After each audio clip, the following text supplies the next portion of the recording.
সবসময় ঠাকুরের কাছে চাই যে ভালো একটা রেজাল্ট যাতে করতে পারি।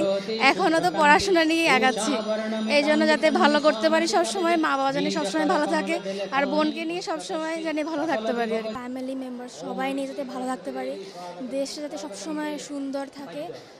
ভগবান মানে দেবীর কাছে এটাই প্রার্থনা যে ভালো থাকতে পারে সবাইকে নিয়ে। প্রতিটি নারী তো চায় যাতে সেফ থাকে অ্যাট লাস্ট, মানে দিন শেষে যাতে আমরা সবাই ভালো থাকতে পারি, এটাই তো কামনা করি। তো এটাই চাওয়া যাতে খারাপ কিছু যাতে আর না আসে। আমার প্রার্থনা হবে অসুর বধ অর্থ হচ্ছে মনের অসুর বধ করা, ঠিক আছে?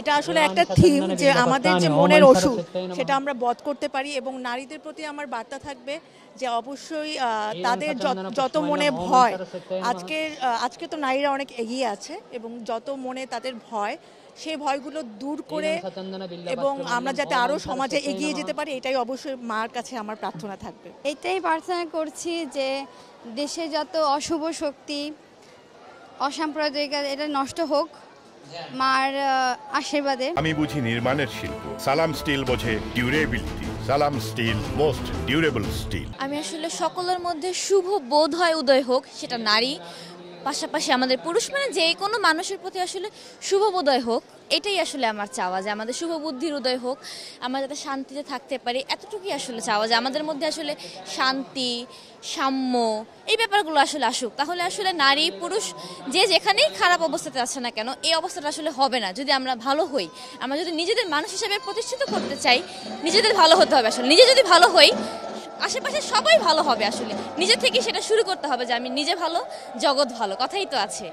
আমরা আমাদের প্রত্যেকের যার যার অবস্থান থেকে আমরা সবাই যদি মানে নারী এবং পুরুষ সবার প্রতি যদি আমরা সেই সম্মানটা বোধ রাখি, তাইলে মনে হয় আমাদের পৃথিবীতে এত মারামারি, কাটাকাটি, হানাহানি বা নারী নির্যাতন বা পুরুষ নির্যাতন কোনোটাই বোধহয় হইতো না।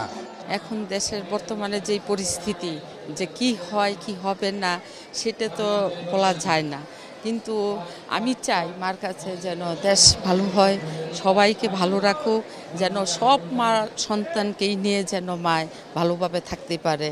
আগামী ভবিষ্যতে যেন আমরা সেই আগমন নিয়েই আশা করতে পারি।